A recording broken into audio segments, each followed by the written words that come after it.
Bonjour, bonsoir, au microphone Bruno Guglielminetti. Très heureux de vous retrouver pour cette nouvelle édition de Mon Carnet. C'est l'édition du vendredi 28 avril 2023. Au menu de cette semaine, on va prendre des nouvelles du panier bleu. Ça fait quand même 3 ans maintenant que le panier est en ligne.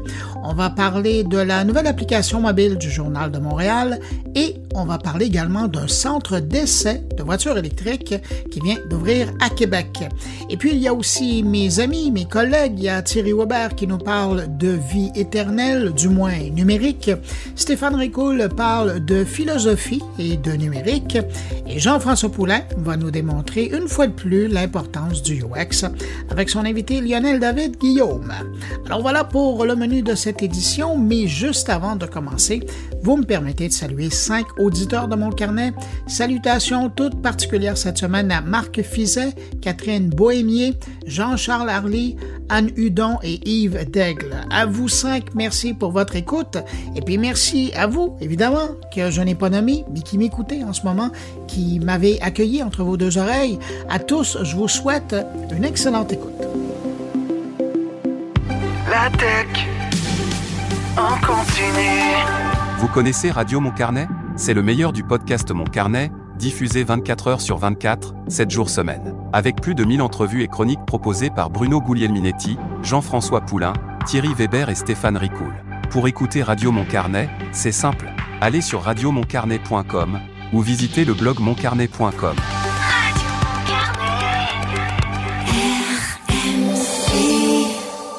De retour au podcast Mon Carnet, en compagnie de Bruno Guglielminetti. Permettez-moi de commencer cette revue de l'actualité numérique de la semaine par une sortie que j'ai faite cette semaine au cinéma pour aller voir Blackberry, un film qui va sortir sur les grands écrans le 12 mai prochain.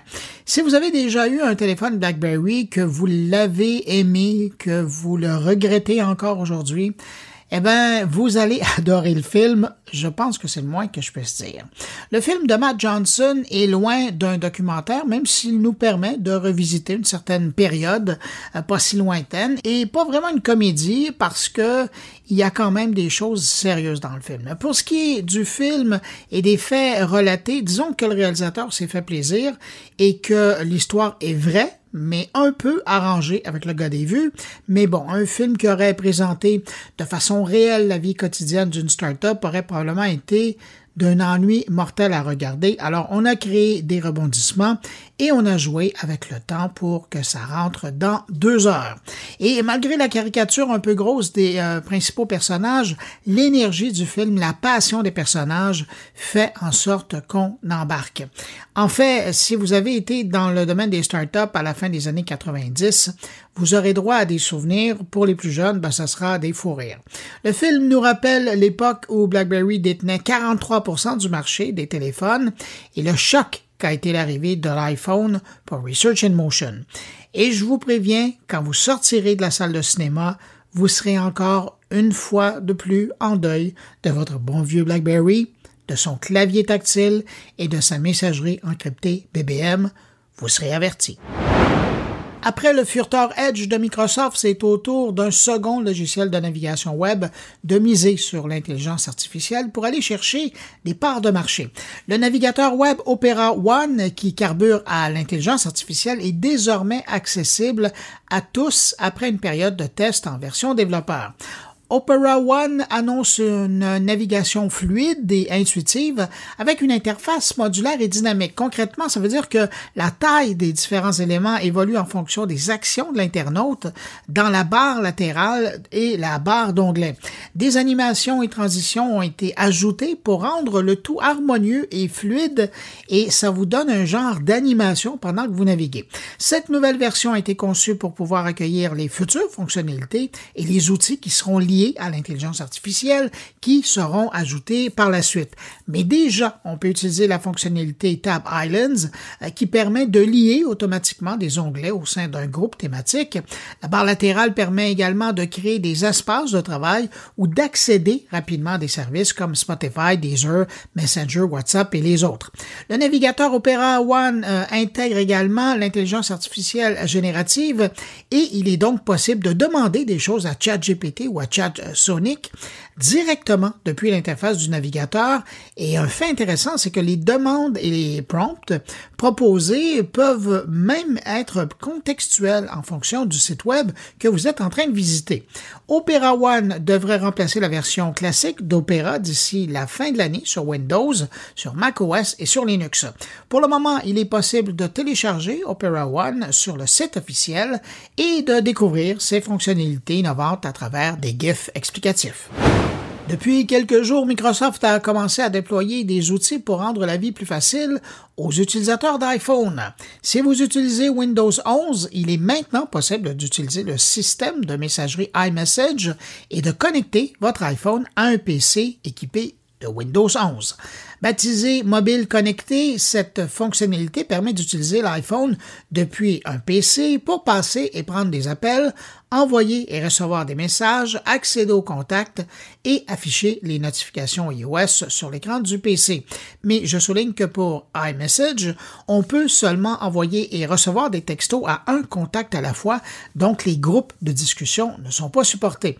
Et en passant, Microsoft a bien précisé que cette fonctionnalité est exclusive à Windows 11 et ne sera jamais disponible sur Windows 10. Depuis une semaine, Snapchat a déployé son robot conversationnel MyAI, qui est alimenté par le GPT d'OpenAI. Mais il semble que ce nouvel ami virtuel n'a pas été accueilli avec enthousiasme par les utilisateurs du réseau social. Sur les réseaux sociaux, je ne compte plus le nombre de témoignages que j'ai vus passer d'utilisateurs qui ont exprimé leur inquiétude quant aux informations personnelles auxquelles le MyAI en question aurait accès, notamment en ce qui a trait à leur localisation. Malgré les déclarations de Snapchat selon lesquelles MyAI ne collecte aucune nouvelle information de localisation des utilisateurs. Les utilisateurs sont nombreux à être sceptiques. Ils ont notamment souligné le fait que le robot était capable de souligner des lieux à proximité de où ils étaient, alors qu'au même moment, il prétend ignorer leur localisation. D'autres utilisateurs ont été irrités par la position de MyAI sur l'application, parce que le robot conversationnel est épinglé en haut de leur fil de discussion et ne peut pas être déplacé, bloqué ou supprimé, sauf pour les abonnés payants de Snapchat+. Face à ces commentaires, Snapchat a publié un article de blog dans lequel il a clarifié les façons dont MyAI peut utiliser les informations de localisation des utilisateurs. Le réseau social a affirmé que le robot ne collectait aucune nouvelle information de localisation et que les utilisateurs étaient informés lorsqu'ils utilisaient MyAI pour la première fois que celui-ci pouvait se servir des informations partagées avec la plateforme pour personnaliser ses réponses. Mais malgré ces clarifications, les utilisateurs restent méfiants envers MyAI, ce qui est reflété dans les avis négatifs laissés sur l'App Store. La note moyenne de Snapchat est tombée à 1,67 et 75% des avis étaient flanqués d'une seule étoile. Suivi de dossiers maintenant. Vous vous souviendrez peut-être, il y a quelques années maintenant, on parle de 2020 plus exactement, l'éditeur de jeux Epic Games avait attaqué Apple en justice après que l'entreprise avait retiré de son App Store le populaire jeu vidéo Fortnite. Et Apple avait fait ça parce qu'Epic Games avait renvoyé les joueurs vers son propre magasin et son propre moyen de paiement pour faire des achats dans le jeu, ce qui allait à l'encontre des règles d'utilisation de l'App Store. Depuis, Fortnite n'est plus disponible sur l'App Store d'Apple. Tout ça a fini devant un juge et cette semaine, Apple a remporté une victoire quasi totale dans la bataille judiciaire qui l'opposait à Epic Games. Une cour d'appel américaine a jugé qu'Apple ne brisait pas les lois anticoncurrentielles américaines en interdisant l'installation de magasins d'applications tiers dans l'environnement de son système d'exploitation. Cette décision donnait suite à un premier verdict rendu en 2021, alors que lui aussi était majoritairement en faveur d'Apple. Seul un des 10 points de contentieux entre les deux parties a été jugé en faveur d'Epic Games. Apple va devoir permettre aux développeurs d'intégrer des liens dans leur application menant à des sites externes afin que les consommateurs puissent faire des achats en dehors de l'App Store sur leur iPhone. Vous vous imaginez bien que Apple considère déjà aller en appel sur cette décision auprès de la Cour suprême. Bref, dans cette histoire-là, c'est Epic Games qui se retrouve le grand perdant parce que Apple n'aura pas à ouvrir son App Store à des magasins d'applications alternatifs aux États-Unis.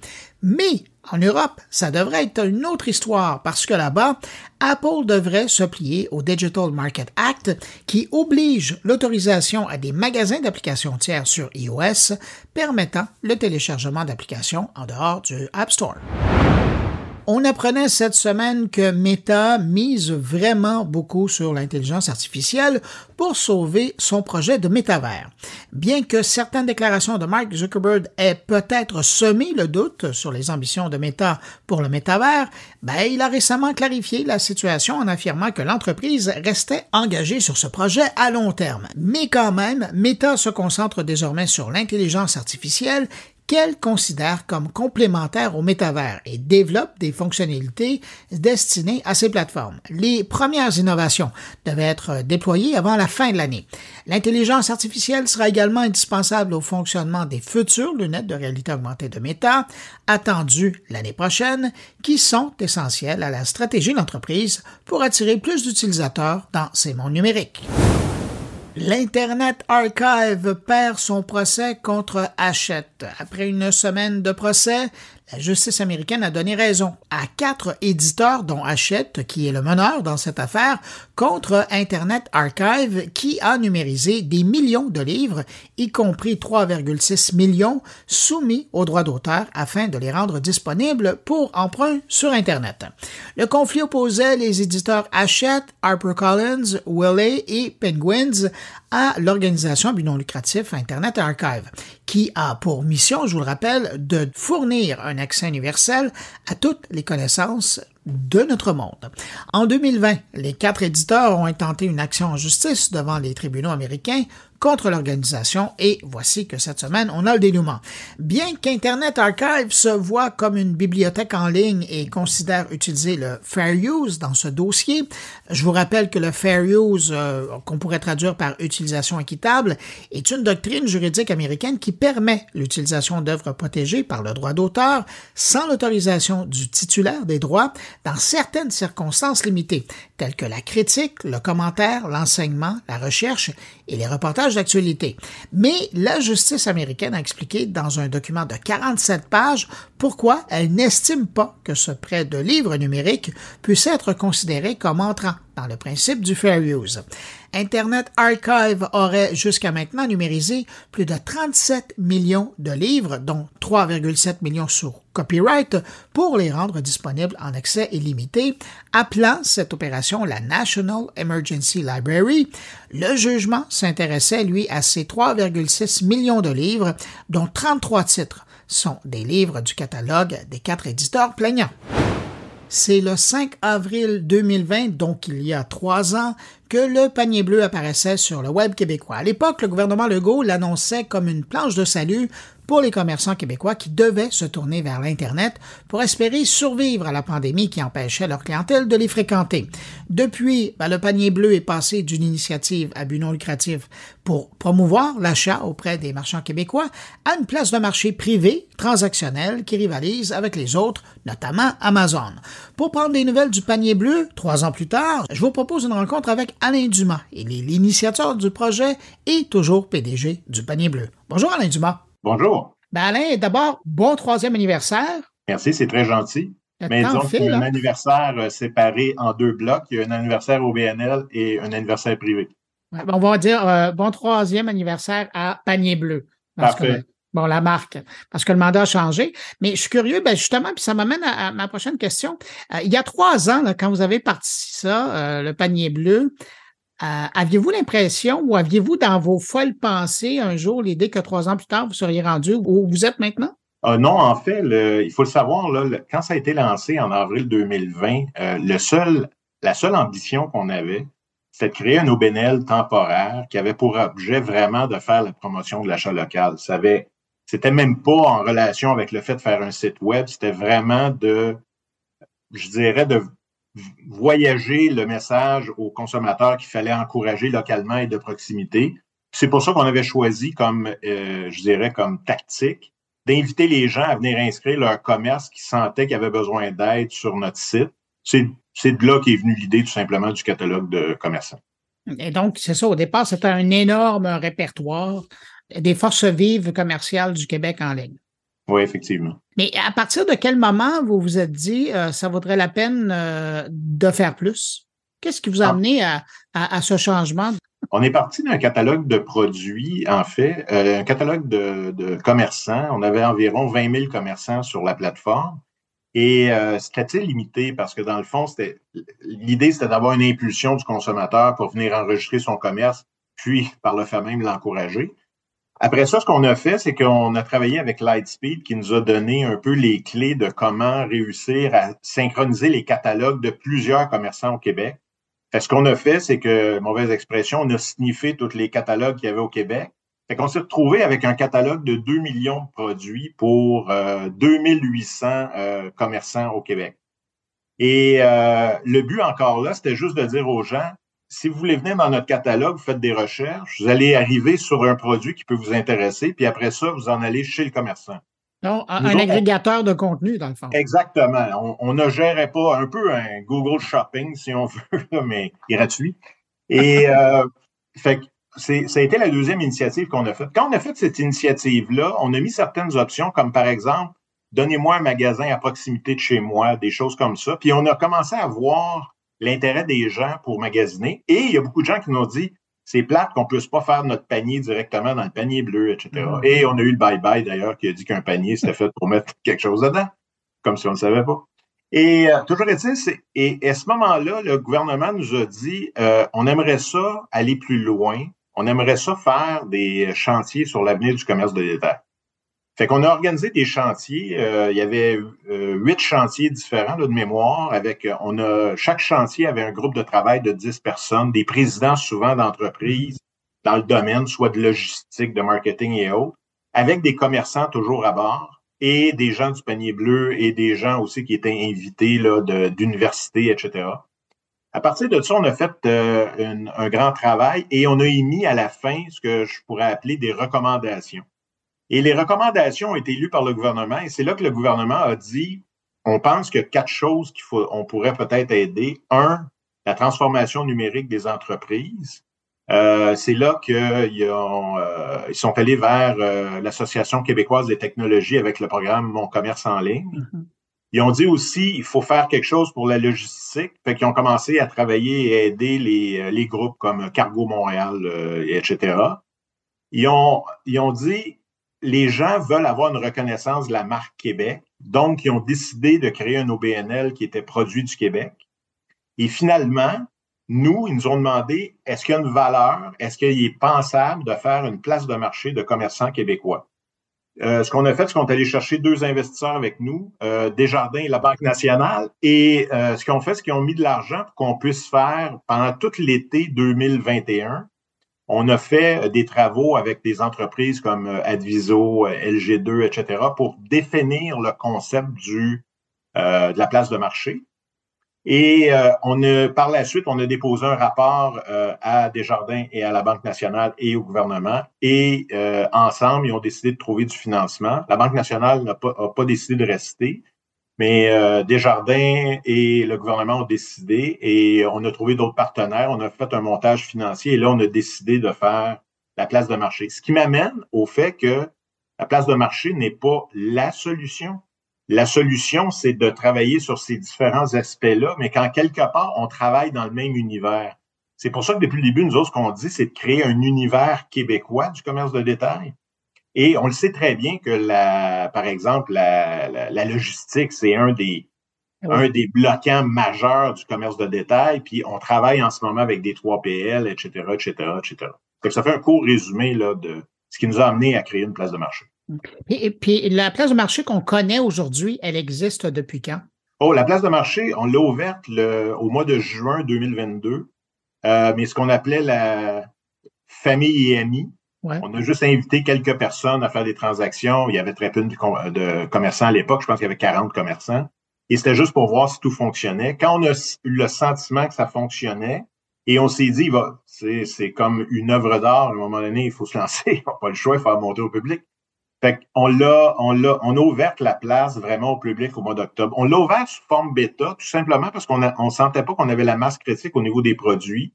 Et aussi, on s'est dit, il n'y a rien de mieux que d'ouvrir au public pour être certain de trouver toutes les erreurs. Fait qu'on ne se mettra pas trop de pression. Fait qu'on l'a sorti bêta. On a fait des tests pendant toute la période, je dirais, du Vendredi fou et la période des fêtes. Et au mois de janvier, on a enlevé l'appellation bêta pour être vraiment public parce que là, on était rendu à plus de 200 marchands, plus de 75 000 produits. Et depuis ce temps-là, on continue là, à évoluer et à améliorer le tout. Si je vous demandais le chiffre aujourd'hui, vous êtes rendu à combien de marchands? On est rendu environ, quand j'ai regardé ce matin, on est à 344, je crois. OK. Et donc, c'est à partir de cet état des lieux que cette semaine, je vous lisais sur LinkedIn, vous répondiez à un reportage qui a été diffusé à Radio-Canada. Je me suis dit, c'est peut-être un bon moment de faire le point par rapport à l'offre du panier bleu, son mandat et ce qu'on y retrouve et comment ça se passe. J'aimerais ça revoir quelques points avec vous, notamment comment vous expliquez que sur les fameux 100 000 produits, il y en ait seulement 600 qui soient certifiés québécois. Oui. Comment ça s'explique? En fait, comme je vous le disais tantôt, Produits du Québec fait partie de l'écosystème numérique au niveau du commerce de détail. Il y a un joueur aussi qu'il faut ajouter qui est Aliments du Québec, qui est la même chose, mais pour les produits alimentaires, parce qu'on utilise les deux appellations. Nous, on s'est engagé quand on a lancé le site Internet. Comme vous le savez, faire une place de marché, ça veut dire offrir tous les produits possibles aux clients, parce qu'il faut que ça soit une destination. Sinon, c'est pas une place de marché, là. Fait on savait dès le départ qu'on allait accepter les marchands qui vendent des produits québécois ou pas, puis on n'allait pas restreindre le nombre les produits. La seule chose qu'on restreint en passant, c'est que les produits ne soient pas en inventaire au Québec au moment de la vente. On veut pas que ça soit du dropshipment fait de l'étranger, par exemple. Toujours est-il, on savait qu'on allait aller dans cette direction-là, sauf qu'on s'est commis à dire on va mettre les appellations Aliments du Québec et Produits du Québec sur les produits qui le méritent, c'est-à-dire qui ont eu leur identifiant de ces organismes-là. Aliments du Québec existe depuis 20 ans. Ça, c'est un fait. Produits du Québec existe depuis 1 an seulement. Produits du Québec a environ 44 000 produits dans sa base de données. De ces 44 000 produits-là viennent d'environ, ce que j'ai lu, c'est environ une centaine de fournisseurs. On a, entre autres, par exemple, la Vie en Rose. Là. La Vie en Rose, elle seule doit avoir, je sais pas moi, 4-5 000 produits dans la banque. Donc, nous, ce qu'on fait, c'est qu'on ne cherche pas les produits du Québec, on cherche les marchands qui correspondent à ce que les clients recherchent. Et là, ce qu'on regarde, c'est qu'on travaille avec Produits du Québec pour essayer d'afficher ces produits-là avec le logo. Le système de Produits du Québec n'est pas encore synchronisé. Là, c'est pas juste un API où tu vas chercher l'information. Ils sont pas rendus trop facile. Ouais, c'est ça, mais ils sont pas rendus là, puis c'est normal après 1 an. Ils sont en train de bâtir leur infrastructure, leur architecture informatique. Fait que ce qu'on fait, c'est qu'on reçoit des listes, puis on regarde dans nos listes à nous si les produits sont Produits du Québec ou pas, et on les codifie comme ça. Ce qui fait que on est rendu à 800 environ parce qu'on a rajouté Poche et Fils qui, effectivement, est Produit du Québec et qu'il y a beaucoup de produits. Mais ce qui fait, c'est que c'est vraiment j'appellerais un work in progress. Mais ce qu'il faut bien comprendre surtout, c'est que le marchand ne devient pas Produit du Québec parce que Produit du Québec le qualifie. Le marchand devient Produit du Québec parce qu'il demande à Produit du Québec de lui remettre un cahier des charges et qu'après ça, il puisse garantir que le produit est Produit du Québec. C'est l'équivalent d'un ISO dans le monde du manufacturier. Effectivement. Et si tu ne sens pas qu'il y a une valeur à avoir cette certification-là, tu ne te donneras pas le trouble de faire ça. Ça, c'est un point. Je dirais que le meilleur exemple que je peux te donner du fait qu'on a probablement beaucoup plus de produits québécois que juste les produits du Québec, c'est au niveau du livre, par exemple. On a environ 40 000 livres sur 115 000 produits sur notre site.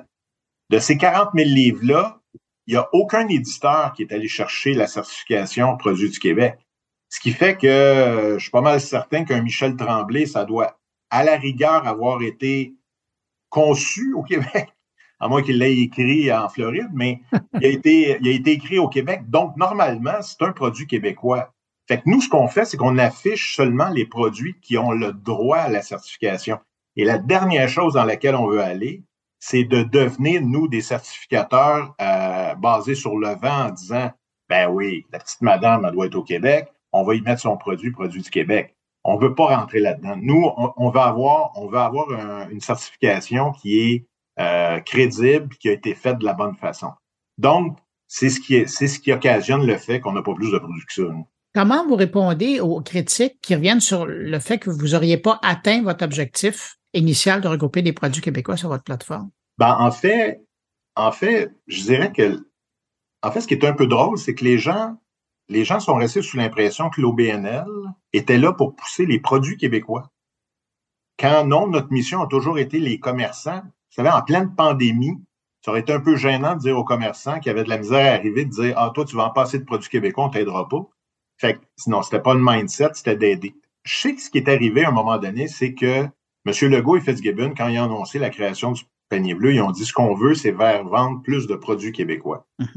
Ceci étant dit, c'est une règle mathématique. Si vous prenez une place de marché, vous mettez seulement des commerçants québécois dans la place de marché, statistiquement, vous avez plus de chances de vendre des produits québécois que si vous êtes dans un site international qui vend des millions de produits avec quelques produits québécois non identifiés un peu partout.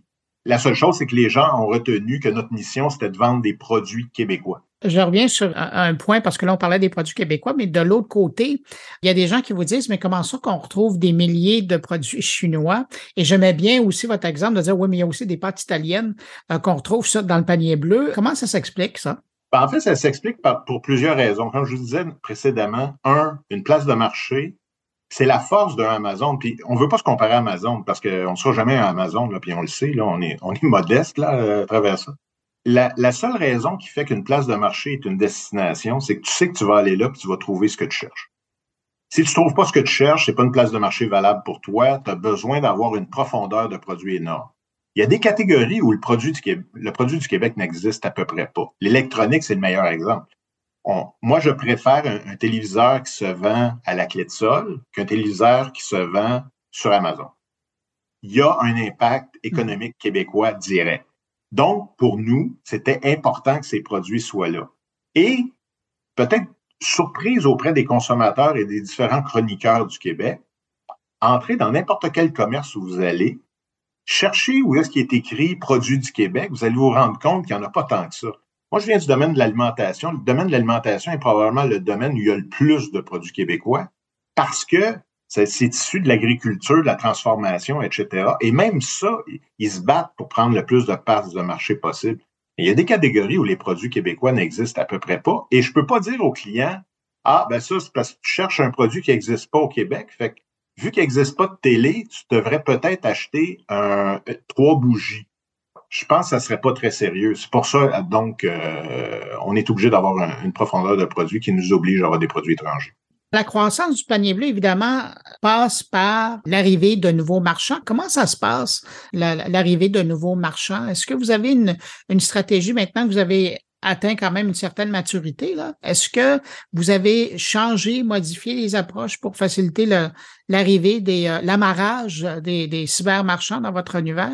Ben, je dirais que l'expérience nous a frappé assez rapidement là, au niveau de la difficulté. C'est parce que ce qu'on voulait pas dès le départ, on s'est donné une job un peu difficile. Vous savez, on aurait pu dire, quelqu'un qui veut être sur le panier bleu, voici un formulaire à remplir, c'est ça. Rentre tes produits, mets tes photos, change tes prix, etc. On savait que ça serait pas gagnant-gagnant.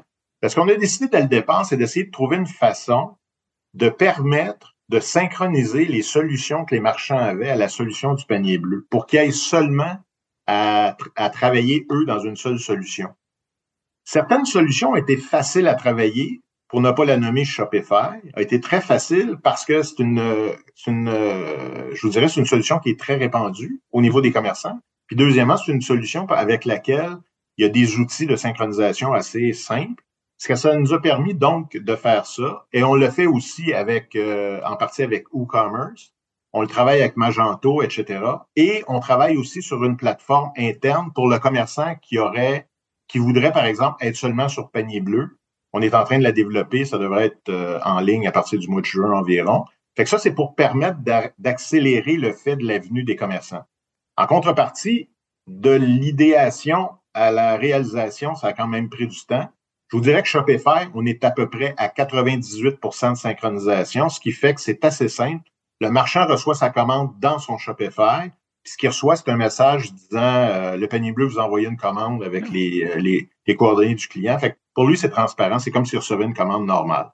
Avec WooCommerce, c'est un petit peu plus complexe parce que WooCommerce, comme vous le savez, c'est open source. Puis des fois, chacun a sa version. Ça. Et Magento, c'est un petit peu plus strict, donc on travaille là-dessus. Fait que je vous dirais, c'est de la façon qu'on accélère. En contrepartie, ce qui nous a frappé aussi, c'est que je vous parlais tantôt des bougies. Il n'y a aucune valeur d'avoir un vertical de bougies au niveau d'une place de marché. On veut avoir plus large que juste des bougies. Fait qu'il a fallu, nous autres, faire un équilibre et de prioriser les marchands en fonction de leur taille. On veut pas juste avoir des grands, seulement des petits. Au niveau aussi régional, on veut avoir des commerçants à travers toutes les régions. Et finalement, on veut avoir de toutes les catégories de produits. Donc, on a reçu 1000 demandes de marchands pour être sur le panier bleu. Et ce qu'on a fait, c'est que tranquillement, pas vite, on a priorisé les marchands. Là-dedans, il y a des marchands qui a malheureusement fallu apprendre qui n'étaient pas nécessairement un bon marchand actuellement pour le panier bleu. Si par exemple, vous vendez 3 produits à 4,99 $ et que vous demandez 99 $ de frais de commande minimale pour avoir des frais de livraison et que en plus, votre produit n'est pas différencié, il n'y a aucune valeur pour vous. Donc, il a fallu dire à certains commerçants, on est désolé, mais vous ne vous qualifiez pas pour le panier bleu. Il y a aussi des gens qui louaient des maisons, qui nous ont envoyé des formulaires d'inscription. On a eu de tous les genres. Mais ce que je veux dire, c'est je vous dirais qu'on est plus au niveau mature, au niveau justement de l'intégration des marchands en ce moment. Mais ceci étant dit, c'est un grand défi parce que comme vous le savez, chaque marchand a ses particularités, chaque marchand a ses propres demandes, etc. Fait qu'on a créé aussi un comité de marchands pour travailler avec ces gens-là. On se rencontre sur une base mensuelle. On a 10 marchands, dont 5 qui sont en rotation et 5 qui sont permanents. Et on travaille avec eux à trouver les meilleures façons, justement, de les aider à s'intégrer, etc., etc. Alain Dumas, récemment, il y avait le Net Tendance qui nous apprenait qu'il y avait grosso modo, là, 1 million de cyber-clients québécois qui étaient passés par le panier bleu.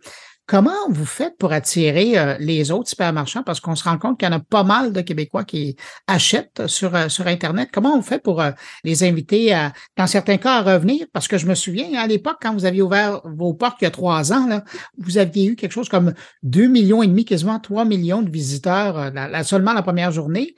Mais comment on fait pour les rappeler? En fait, le fait que nous ayons acheté en fait le panier bleu et sa marque, on a acheté aussi ce qui venait avec, c'est-à-dire on a plus de 100 000 abonnés à l'infolettre, on a les médias sociaux, etc. Puis comme vous le savez, on fait une campagne de publicité en ce moment. Et comparativement à l'ancien panier bleu, maintenant on a un CRM, on a une façon de suivre un peu les consommateurs, etc. Fait qu'en ce moment, on est en train de tout bâtir notre intelligence d'affaires. On a travaillé avec une entreprise québécoise qui s'appelle Alitia pour faire ça, pour se faire vraiment un lac de données qui se tient avec de la segmentation, etc. Fait que je vous dirais, c'est là que j'en reviens toujours au fait que il y a des gens qui ont dit, c'est juste ça le panier bleu. On vient de commencer. Et ce qu'on fait, c'est qu'on développe en ce moment, nous autres mêmes, notre architecture technologique à tous les côtés. Et on a un plan de match sur 3 ans de développement, comme l'aspect logistique était développé, etc. Fait ce qu'on dit aux gens, nous autres, fiez-vous, vous faites voir ce qui est là. Malgré ce que vous pensez, ça reste énormément de travail, ce qui a été mis là. D'ailleurs, les gens dans le domaine le comprennent et le reconnaissent. Mais c'est pas une finalité. J'ai géré quelques sites web dans ma vie. Ça n'existe pas un site web qui reste statique. Sinon, c'est un site que tu remplaces à 5 ans maximum. Fait que nous autres, notre défi, c'est de s'en aller vers l'évolution tout le temps. Et ce qu'on fait, c'est qu'on suit les consommateurs, on suit les informations qu'ils nous donnent. Et maintenant, on a qu'est-ce qu'ils recherchent comme produit. On a un paquet de choses qui nous permettent de progresser dans la bonne direction. Alors, qu'est-ce qu'on peut vous souhaiter pour les prochains mois, la prochaine année? En fait, moi, je souhaiterais que les gens essaient de comprendre ce qu'on fait. Ça serait déjà une belle étape.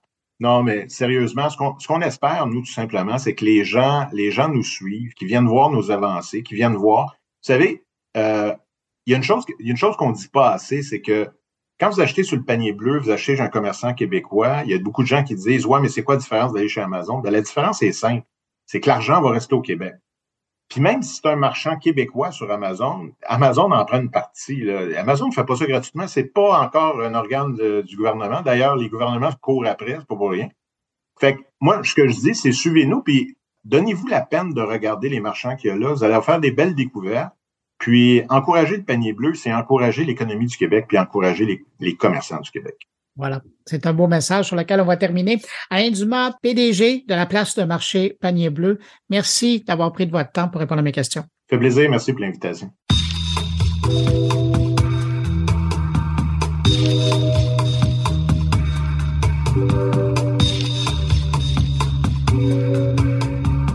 Le Journal de Montréal vient de mettre en ligne une nouvelle application mobile gratuite qui permettra à ses lecteurs d'accéder encore plus facilement à tous ses contenus d'information. Elle est disponible sur Apple Store et sur le Google Play Store.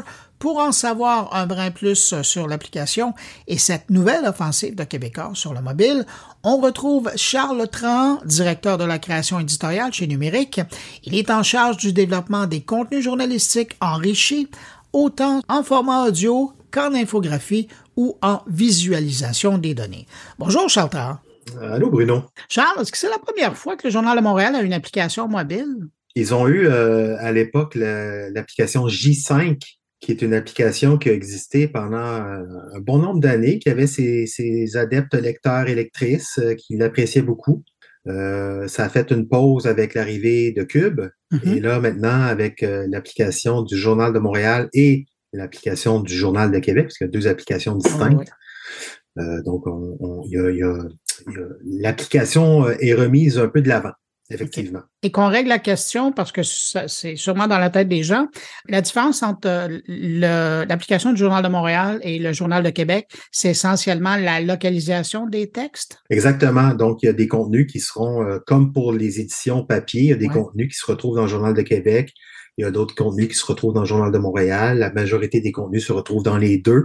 Mais tout à fait, il y a des contenus qui sont beaucoup plus pertinents pour les gens de la Ville de Québec qu'ils le sont moins pour les gens de la Ville de Montréal, puis c'est tout à fait normal. Puis l'application les sites web aussi d'ailleurs, permettent de faire ça. Ouais. Pourquoi une application maintenant? Parce que vous étiez quand même présent dans l'application Cube, comme tu le disais. Cube, c'est un agrégateur. C'est une application qui existe encore, qui fonctionne encore, puis qui trouve son public. En revanche, les marques chez Québécois, comme le Journal de Montréal, comme le Journal de Québec, comme TVA Nouvelles, on savait, on réalise aussi qu'elles ont leur public et je pense que c'était nécessaire aussi, puis ça faisait partie des plans de toute façon, là, c'est pas un revirement de situation, là. Ça faisait partie des plans d'arriver avec une proposition d'application aussi après le lancement de Cube. Une autre des raisons aussi, c'est que probablement que les auditeurs le savent aussi, mais les applications, c'est une façon d'aller rejoindre les lecteurs, lectrices fidèles d'une marque. Hein? Le journal, avant, on l'avait sur la table le matin ou au restaurant, puis on l'avait de même, puis on feuilletait, puis on lisait ce qu'on voulait.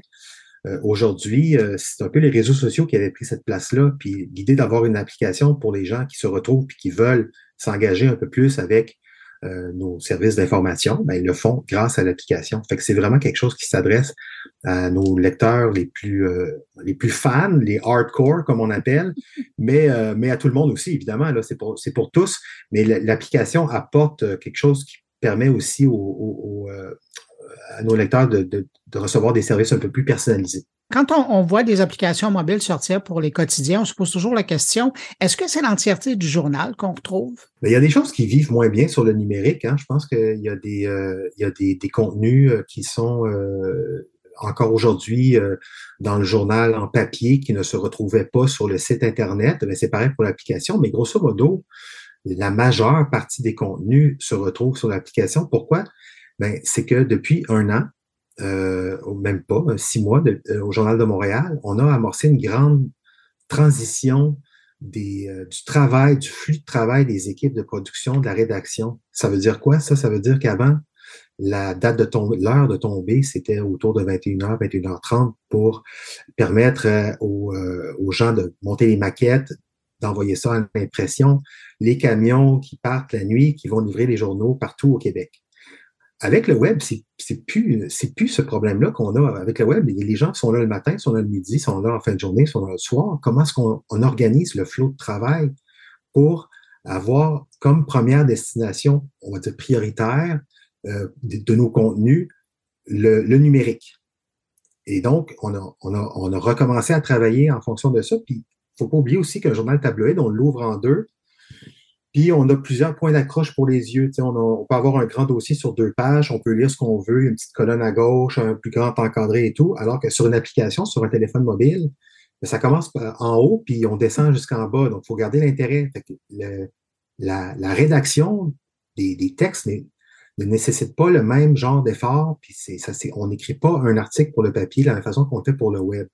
Et je dis ça parce que moi, depuis 2 ans, j'accompagne les journalistes du Journal de Montréal dans la rédaction de dossiers, on va dire, un peu enrichis sur le web, les plus grands dossiers, notamment avec le bureau d'enquête. Puis souvent, je me retrouvais avec des textes qui étaient destinés au papier, puis il fallait les assembler un peu, un par-dessus l'autre pour donner du sens à tout ça, alors que on réalise bien que le travail qui était fait pour le papier était remarquablement fait, mais c'était pas toujours un heureux mariage sur un téléphone mobile. Donc là, dans les rédactions, le mot d'ordre, entre guillemets, c'est vraiment on travaille, on pense au mobile. Puis l'intérêt avec le mobile aussi, j'ai l'impression que je me perds un peu dans ma réponse. Là. Non, mais je trouve ça intéressant Bruno, comme réponse. Ouais. Mais j'ai l'impression que, c'est ça, le mobile, ce qui est intéressant, c'est qu'on peut vraiment bâtir un peu comme une tour Lego, avec des blocs un par-dessus l'autre, on déroule, il y a un sens à ça. Et donc, ça oblige à faire un travail réfléchi pour ça. Puis quand on décide de prendre cet article-là qui a été écrit pour le mobile, puis de le mettre sur une page papier ou sur une version desktop d'ordinateur de bureau, on peut reprendre ces éléments-là puis juste les replacer autrement. C'est-à-dire que le travail est déjà fait. Alors que c'est intéressant. Si on donc, doit faire l'inverse, c'est plus compliqué. C'est ça. C'est plus facile de penser d'abord mobile et par la suite de le décliner en version papier. Tout à fait. Ça, on le réalise bien. Après, c'est une culture de travail. Le Journal de Montréal va avoir 60 ans l'année prochaine. Donc, ça fait longtemps qu'ils font un journal en papier tous les jours, beau temps, mauvais temps. Là. Et donc là, c'est de changer les façons de travailler, mais je trouve que les 100 et quelques personnes de la rédaction le font avec une étonnante agilité. Ouais. Vraiment. Mais il faut aussi souligner que les gens qui sont là, je pense pas qu'il y en a encore qui datent de l'époque où M. Pierre Pellado avait ouvert le journal à l'époque. Là. C'est une nouvelle génération. Non, clairement, mais il y a encore des gens qui on va dire qu'on a encore des patriarches et des matriarches qui ont été formés au CMS et tout. Donc, c'est vraiment, tu sais, c'est vraiment, eux-mêmes sont surpris de l'agilité puis de la relative facilité avec laquelle ils adaptent leur travail. Tu sais. Avant, les gens écrivaient, ils commençaient leur journée en fonction du deadline de 21h30. Là, c'est plus ça. Là, ils savent qu'il faut qu'ils écrivent un article soit pour midi, le lendemain, soit un dossier pour le samedi, soit puis après ça, il y a des gens dans la rédaction, quelques personnes dont la responsabilité, c'est de prendre les textes dans le CMS puis de monter une maquette papier. Fait qu'on a vraiment inversé la vapeur. Après, il y a des ajustements qui viennent et tout, puis c'est tout à fait normal, mais je pense qu'on peut dire qu'on est vraiment dans la belle courbe de transition. Ça se passe bien, puis je pense que les gens prennent plaisir maintenant qu'ils connaissent le CMS, qu'ils connaissent un peu plus les enjeux. Ça se passe assez bien. Donc, ta question sur l'application, ben, je pense que c'est un peu l'aboutissement de cette transition-là. Quand 70% des lecteurs du Journal de Montréal et de Québec sont sur mobile, Bruno. 70% de nos lecteurs web, on va dire, sont sur un téléphone mobile. Donc, tant qu'à avoir un écran puis un navigateur mobile un peu tout croche, c'est mieux d'avoir une application aussi, tu sais. Donc, est-ce que je comprends que la priorité, donc, dans le numérique, là, au niveau du journal, c'est le mobile, après c'est le site web, après c'est le papier? Est-ce que ça se dit comme ça? Non, on peut pas dire ça comme ça. Nous, notre modèle d'affaires, c'est un modèle qui est basé sur les revenus publicitaires. Donc, forcément, par Internet ou le trafic qui arrive directement des réseaux sociaux qui tombe sur un téléphone mobile, juste sur un navigateur, on va essayer de les convaincre d'installer l'application. Mais peu importe, s'ils tombent sur leur ordinateur et tout, les revenus publicitaires sont très importants aussi par rapport à ça. L'engagement, donc, qui fait en sorte que les gens reviennent plus souvent sur notre application. Nous, on apprend, entre guillemets, à les connaître un peu plus parce que les données qu'on peut récolter sur l'application sont beaucoup plus précises que ce que Google nous donne la chance de voir, ben, ça nous permet d'ajuster notre offre, puis ça permet aussi de faire en sorte que ben, on peut monétiser d'une façon peut-être un peu plus intéressante les contenus parce qu'on connaît bien, on sait à qui on s'adresse, qui sont les gens qui consultent l'application. La courbe entre les revenus publicitaires, puis là, c'est pas mon département, hein, mais entre les revenus publicitaires générés par le papier puis ceux générés par le web, les deux courbes se croisent en ce moment. Et puis ça, c'est un phénomène qui est mondial. Là, j'en ai vu là, des journaux depuis 1 an ou 2, et ces courbes-là, plus ou moins, se croisent ou se sont déjà croisées. Pour l'instant, on publie 6 éditions de papier tous les jours, toutes les semaines, pardon, par presque jour, on va dire. Et la décision de continuer, c'est parce qu'il y a une rentabilité, là, sinon on le fait plus. Donc, pour l'instant, ça va encore. Il y a des gens qui aiment leur journal papier, puis c'est tout à fait respectable, mais je peux peut-être terminer en disant que la COVID, là, ça a vraiment précipité les choses aussi, parce que bon, les gens n'étaient plus au restaurant le matin, ou au café, ou peu importe, et c'était vraiment une part importante du lectorat du journal. Donc, forcément, on a réajusté un peu nos flûtes en fonction de ça. Oui, ben c'est un élément important. Je reviens, j'ai une petite pensée pour les utilisateurs de l'application Cube, dont j'étais, mais là, je vais migrer tranquillement vers le Journal de Montréal. Tu peux continuer les deux, hein, Bruno? Non, mais j'allais te poser la question. Est-ce que ça veut dire que le volet info de l'application Cube disparaît ou ça va demeurer? Non, pas du tout, ça va demeurer. Puis l'application, c'est un agrégateur. Donc, si tu as une majorité d'intérêt vers les publications du Journal de Montréal, tu vas voir plus de publications du Journal de Montréal dans ton Cube. Mais si tu ne veux que lire du Journal de Montréal, puis tu ne veux pas écouter Cube Radio, puis tu ne veux pas écouter TVA Nouvelles, puis tu ne veux pas t'intéresser à d'autres pans de l'ancien Cube, ben, je pense que tu peux télécharger l'application du Journal de Montréal. Ben, c'est déjà fait. Bon, écoute, ça fait grand plaisir. Tu peux télécharger celle du Journal de Québec aussi, si tu veux. Oui, ben je pense que je vais le faire, je vais être curieux de comparer. Mais là, qu'est-ce que vous avez appris de l'expérience parce que là, ça fait une bonne année, là, l'application Cube. Est-ce qu'il y a des leçons que vous avez tirées de cette aventure-là? Des leçons technologiques, peut-être un peu. Certainement, en fait.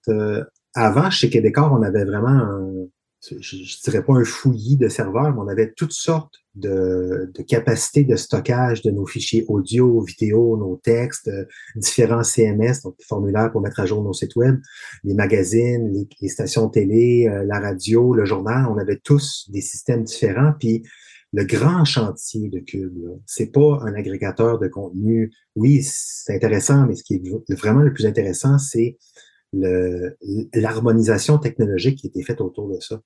Donc, on a vraiment maintenant tous les sites qui vont venir de médias QMI seront des sites qui vont fonctionner grâce à la technologie Cube.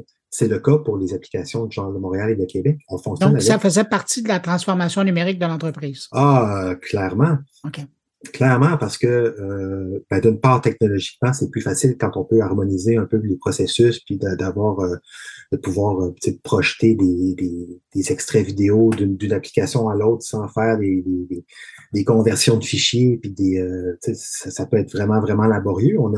Faut pas oublier, on a de l'écrit, de la vidéo, de l'audio, des magazines, il y a beaucoup de choses encore qui restent à numériser en plus. Et donc, d'avoir un socle commun technologique, c'est ça le gros chantier qui a pris tant d'années, 3 ans à Québécois, 3-4 ans à monter ça, c'est ça. L'effort Cube, c'est ça surtout. C'est surtout ça. Et ça nous permet aussi, derrière, technologiquement, d'avoir une plus fine connaissance aussi des données qu'on récolte, les mettre ensemble, parce que, Google, Facebook, ça fait pas de cadeau, ça, hein, sur les données d'utilisateurs, là. Donc, nous, il faut qu'on en aille aussi pour faire face à ces géants-là qui sont affamés et qui ne sont pas très prêteurs. Donc, c'est ça. On essaie de constituer aussi un peu ces technologies-là qui nous permettent de mieux connaître les habitudes de nos utilisateurs pour leur offrir des contenus qui leur conviennent. Tout le monde fait ça, hein. Je veux dire, c'est pas... Ouais.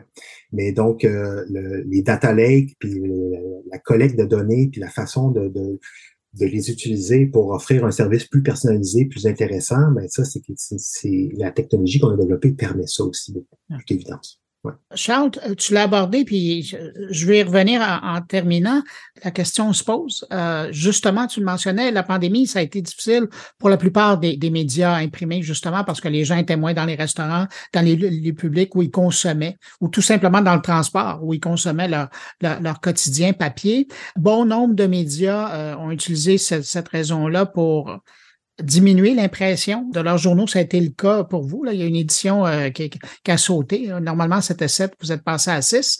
Mais avec l'engouement qui va sûrement y avoir autour de la nouvelle application du Journal de Montréal, du Journal de Québec, est-ce que ça pourrait dire qu'il va y avoir par la suite une diminution de l'impression papier? Est-ce qu'il va y avoir moins de trains à vapeur? À un moment donné, je ne dis pas que l'édition papier, c'est mort. Mais je veux dire, il y a une courbe inévitable mondiale qui fait que, puis en plus accélérée par l'inflation, le manque de main-d'œuvre, distribuer un journal partout au Québec, là, c'est pas évident, là. Surtout, c'est pour ça que l'édition du dimanche, elle a été retirée, là. C'est parce qu'il n'y aurait pas nécessairement juste la main-d'œuvre pour livrer les journaux. La pénurie de camelots a assez vite montré le nez. Oui, tout à fait. Et puis, puis l'inflation aussi. Donc, comme je vous dis, on garde le papier, tout ça. Sauf qu'à un moment donné, le progrès, c'est le progrès. Puis si les gens commencent à tous consulter leur journal sur un téléphone, on va s'y adapter. Donc, je pense pas que ça signe la fin du papier, non. C'est une continuité, le papier, mais éventuellement, on va pas forcer les gens à aller acheter un journal s'ils veulent plus le lire. L'application aussi, c'est quelque chose qui est intéressant parce que, en particulier l'application, les sites web, mais surtout l'application, c'est qu'on la trimballe dans notre téléphone aussi avec nous partout. Puis donc, c'est comme si on avait une copie du journal en dessous du bras tout le temps. Et nous, on essaie de développer aussi beaucoup de services autour de l'application. On a un outil là, qui fait jaser pas mal sur la possibilité d'aller voir le prix des transactions immobilières autour de chez soi sur une carte. C'est ce type de service qui est basé sur la compilation de données, puis la façon de les présenter aussi. C'est quelque chose qu'on est là aussi pour servir nos lecteurs et lectrices. Puis ce genre de service-là, je pense qu'on va en faire de plus en plus. Donc, c'est une évolution qui ne serait pas possible là, sur le papier. Et donc, il y a des choses aussi qui sont intéressantes à regarder du côté de l'applicatif pour justement continuer d'être vraiment plus au cœur des préoccupations, mais surtout au cœur dans le cœur des Québécois et des Québécoises. Oui, et puis surtout que j'ai bien compris en consultant votre application que vous avez choisi l'approche d'offrir un journal qui est dynamique. Et donc, il y a une mise à jour, il y a un jeu qui est fait, il n'est pas statique. Là, on parle pas d'une édition qui dure 24 heures, qui après est remplacée, comme a été pris comme choix par d'autres quotidiens ailleurs dans le monde, puis ici à Montréal, notamment la presse. Ouais. Charles Trahan, directeur de la création éditoriale chez Numérique, et aussi, je veux le dire, l'homme derrière le grand succès des capsules en 5 minutes. Merci d'avoir pris de ton temps pour répondre à mes questions. C'est toujours un plaisir de te croiser. Ça fait plaisir, Bruno. Merci, puis salut à vos auditrices et auditeurs.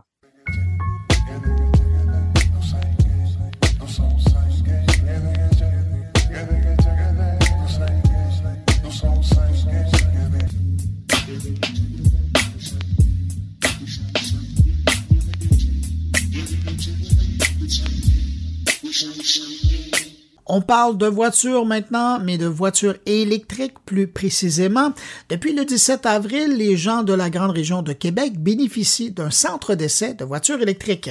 Le nouveau centre d'inspiration électrique est une initiative du groupe de concessionnaires Kia de Québec, Sainte-Foy et Val-Bélair.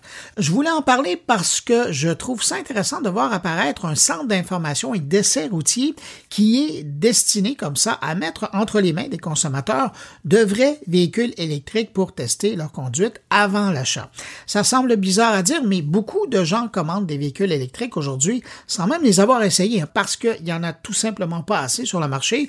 Et puis aussitôt que les voitures arrivent chez les concessionnaires, ces voitures-là partent chez les acheteurs qui les attendent depuis des mois. Donc, ce centre d'essai d'information de voitures électriques, d'ailleurs, en passant, ça prend une réservation pour se rendre et pouvoir profiter du service, je trouvais que c'était intéressant comme initiative. Alors, pour en savoir plus, on va aller rejoindre Steve Michel. Il est cofondateur du groupe La Force Kia à Québec. Bonjour, Monsieur Michel. Bonjour. Monsieur Michel, pourquoi lancer un centre d'inspiration électrique? D'entrée de jeu, pour mieux faire connaître les véhicules électriques, faire connaître la gamme de véhicules électriques qu'il y a et permettre aux gens de pouvoir faire la transition plus facilement entre ce qui s'en vient, entre l'essence et l'électrique, connaître, s'inspirer, répondre à leurs questions. Ben, je pense que c'est un besoin dans l'industrie automobile d'accompagner les gens dans la transition qui s'en vient. Avez-vous l'impression justement que ça, c'est un obstacle au passage de la voiture électrique, le fait que la voiture à essence, ça fait longtemps qu'on la connaît, là. Notre père, notre grand-père, notre arrière-grand-père en avait un, mais là, une voiture électrique, c'est autre chose? Oui, c'est tout à fait un obstacle, effectivement, pour les gens. Ils se posent encore beaucoup de questions. C'est une étape qui peut être insécurisante. Comment que ça va fonctionner? T'sais, ils ont beaucoup de questions, puis malheureusement, le marché automobile présentement, la plupart des marques automobiles, autres que je mettrais Tesla à part, ont pratiquement pas de voitures électriques à faire essayer ou quoi que ce soit. Ils sont donc, déjà tous partis. Malheureusement, doivent s'acheter ou commander un véhicule électrique qu'ils n'ont probablement jamais vu, jamais essayé, puis qui n'ont pas trop été répondus à leurs questions. Je me mets à leur place, c'est insécurisant. Ça fait 2 semaines que vos portes sont ouvertes. C'est quoi la réaction des gens qui passent chez vous? À date, c'est wow. Ils sont dans un environnement, chaque rencontre est à peu près 1h30, OK? Et on passe par toutes les étapes. Exemple, bien sûr, les bornes électriques. C'est quoi les modèles qui sont disponibles au Québec? Comment que ça fonctionne, etc. Comment que ça fonctionne les installations. Par la suite, on va parler aussi de la consommation, pas d'essence, mais d'essence versus électrique. C'est des vieux réflexes. C'est des vieux réflexes, effectivement. C'est l'électrique vis-à-vis l'essence. C'est quoi les coûts? C'est quoi les avantages? Ensuite de ça, les subventions gouvernementales, comment ça fonctionne? Qui s'occupe de ça? Comment qu'on peut les accompagner là-dedans? Est-ce qu'une borne, ça a une subvention? Comment ça fonctionne? Qui installe ça? Quelles sont les compagnies? Ils ont aussi, bien sûr, parce qu'on centre d'inspiration des véhicules électriques Kia. Donc, il y a une présentation aussi de où la marque Kia, le manufacturier Kia est rendu dans les véhicules électriques. Puis, par la suite, bien sûr, les gens, on a toute la gamme. L'avantage qu'on a, c'est qu'on a toute la gamme des véhicules Kia. J'ai 14 véhicules électriques ici, en permanence. Je vais toujours avoir la gamme et les gens peuvent essayer le véhicule. Ça doit faire des jaloux, ça. À date, je sais pas si ça fait des jaloux. Et c'est dans un environnement là, complètement, il n'y a aucune vente, je tiens à le préciser, il n'y a aucune vente qui se fait ici. C'est vraiment là, répondre à leurs questions. On sait très bien qu'il y a des gens qui vont venir nous voir pour un autre produit, qui viennent s'informer des bornes, comment que ça fonctionne, mais on va répondre à leurs questions. Mais je pense pour nous, l'avantage du centre d'inspiration, pourquoi qu'on le fait, c'est de prendre le lead au niveau d'électrique, faire connaître la marque, puis se démarquer vis-à-vis le marché automobile. Si je ne me trompe pas, vous avez aussi un centre de formation des vendeurs chez les concessionnaires. Est-ce qu'il y a un lien? Est-ce que ça vous permet aussi d'en faire vraiment des spécialistes de l'électrique? Tout à fait. Dans la même bâtisse, on a notre académie qu'on appelle. Dans notre groupe, la force qu'il y a, notre académie, on a des formations au niveau de esthétique automobile, mécanicien, conseiller en vente, directeur financier. J'ai tous les postes qui sont en formation, qui passent par l'académie en mentorat.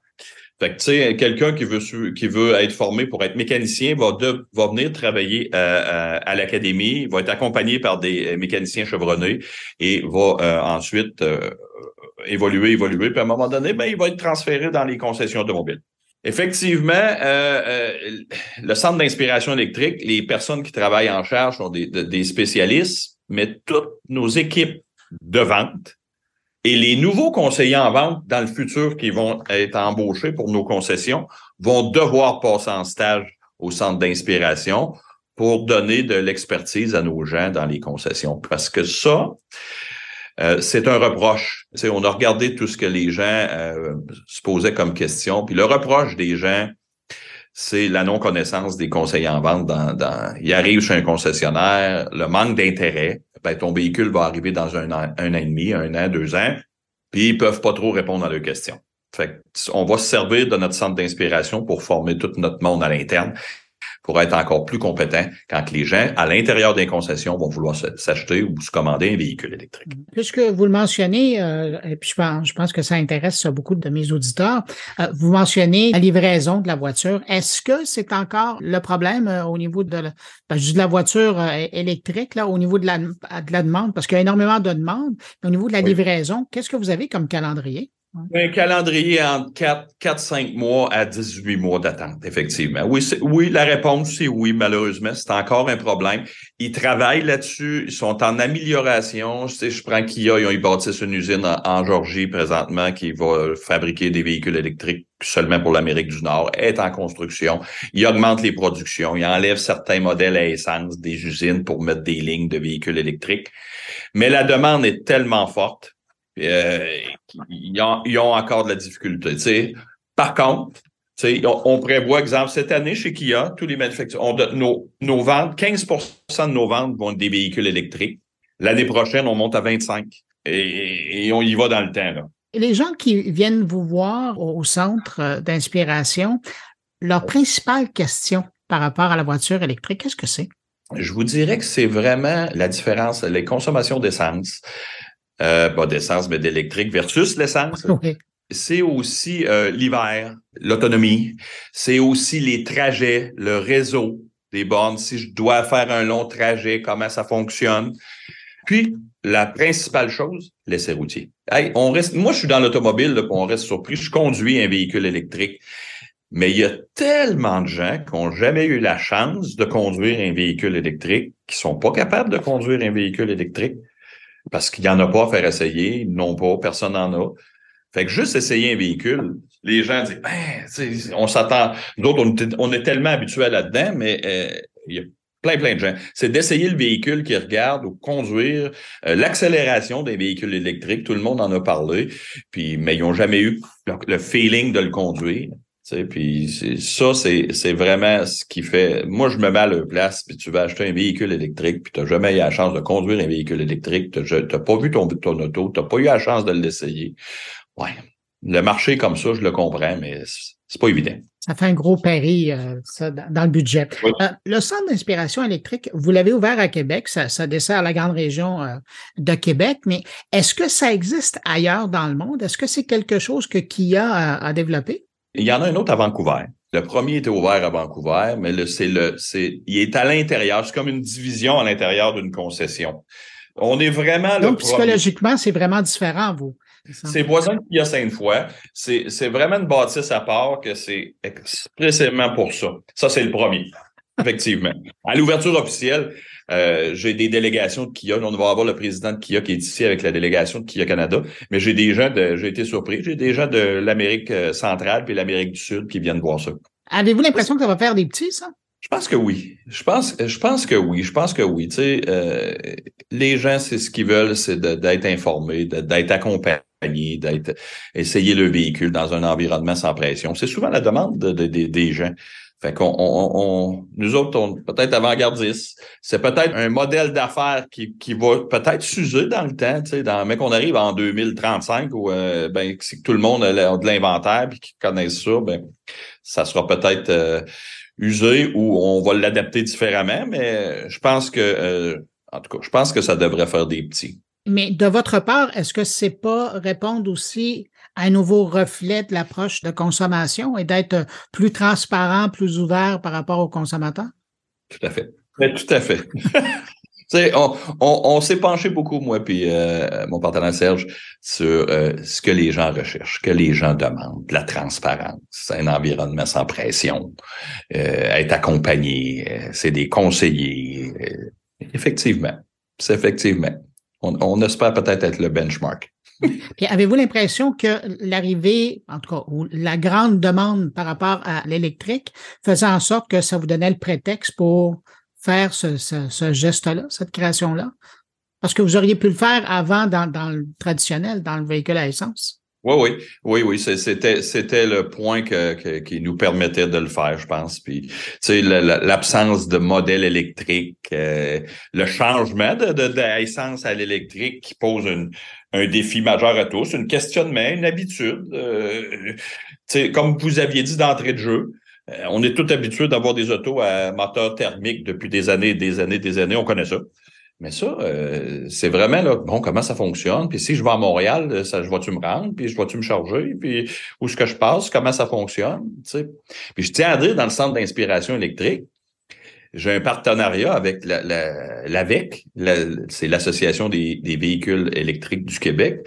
Les bénévoles de l'AVEC vont être régulièrement au centre d'inspiration pour nous accompagner, nous aider, répondre aux gens tout à fait volontaires là, pour nous aider dans le projet. Ils en reviennent pas. Ils sont très, très, très, très, très fiers de ça quand des concessionnaires fassent ce move-là.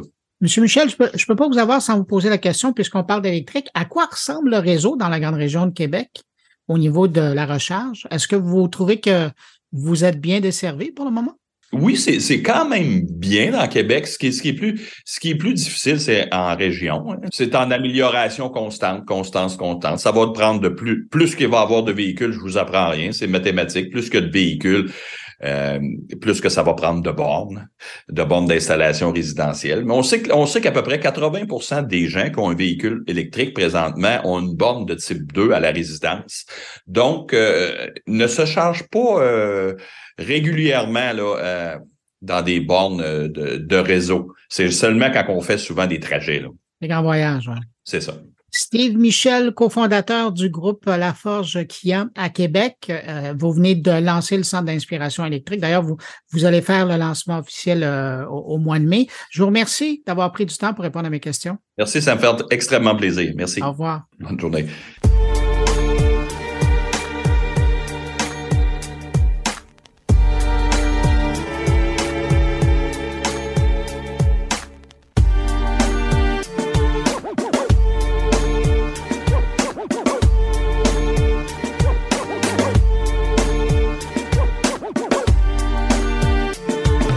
Allez, au tour de mes collègues maintenant.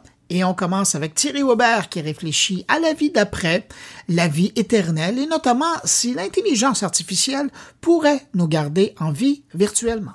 Bonjour Bruno, bonjour les auditeurs de mon carnet.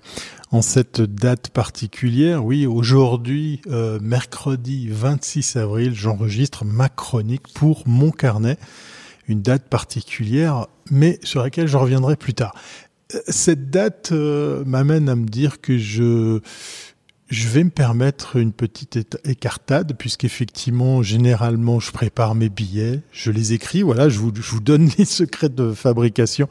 J'aime bien, voilà, c'est peut-être mon côté trop suisse, être carré, posé, organisé pour pouvoir effectivement délivrer une chronique qui viendra se greffer à l'épisode hebdomadaire que produit Bruno depuis maintenant plusieurs années.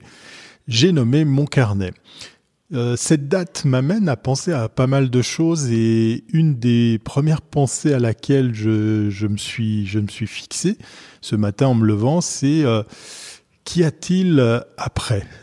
Je vais pas vous parler d'idées noires, mais très souvent je me suis dit, est-ce qu'on pourrait imaginer un prolongement de soi-même après son départ sur Terre, puisqu'effectivement on a créé du contenu, on a laissé une empreinte numérique, on a des réseaux sociaux, on a des archives, on a des photos, on a toutes sortes de documents multimédia qui pourraient peut-être nous surpasser, qui pourraient nous prolonger après notre mort, pour pouvoir, pourquoi pas, permettre un échange au-delà justement de la vie terrestre. Pas d'envolée lyrique, je vous rassure. Encore une fois, ce sont juste des pensées. J'avais vu ce projet suédois qui date de pas mal d'années en arrière, où effectivement, sur la base d'informations qui vous sont propres, on pourrait les stocker, en faire quelque chose. Et c'est vrai qu'avec l'avènement de l'intelligence artificielle, je me dis que c'est encore plus possible maintenant. Ça doit être encore plus pas facile, mais disons accessible de pouvoir se dire, tiens, voilà, le patrimoine numérique, on pourrait le faire continuer à vivre malgré notre départ. Ça existe déjà. J'ai fait l'exercice, par exemple, pour la voix. On voit maintenant qu'effectivement, mettre son visage sur un document, sur un personnage, voire même un personnage animé, c'est presque de l'ordre du... du do-it-yourself, tellement c'est simple. Il y a pléthore d'outils qui viennent proposer ce genre de choses pour animer un avatar à votre image. Je pense qu'on est en train aussi de vivre une époque intéressante, importante, qui est c'est la fin, en fait, effectivement, de cette fameuse maxime qui disait la preuve par l'image permet de trouver le vrai du faux. Je crois que c'est terminé, que ce soit pour la voix, que ce soit pour le son, que ce soit pour l'image, un visage, une personne. Tout ça, grâce aux outils actuels, eh bien, on peut complètement tromper son monde, on peut complètement s'en servir à d'autres fins. On peut gruger effectivement son audience. Mais au-delà de ça, je me suis dit aujourd'hui, est-ce qu'il n'existerait pas des moyens pour pouvoir se dire, eh bien, allez, soyons fous, devenons immortels. C'est un peu gonflé, mais au-delà du gag, pourquoi on ne continuerait pas à vivre? Alors, je sais que le cinéma, et là, je pense à une série sur Amazon qui l'a très bien traité, c'est Upload.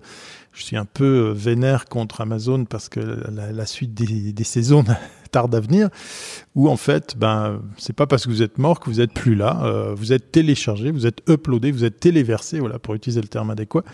Et on peut continuer à vous rencontrer, à converser avec vous, puisqu'en fait, l'entier de votre stockage, de votre patrimoine numérique est accessible en tout temps.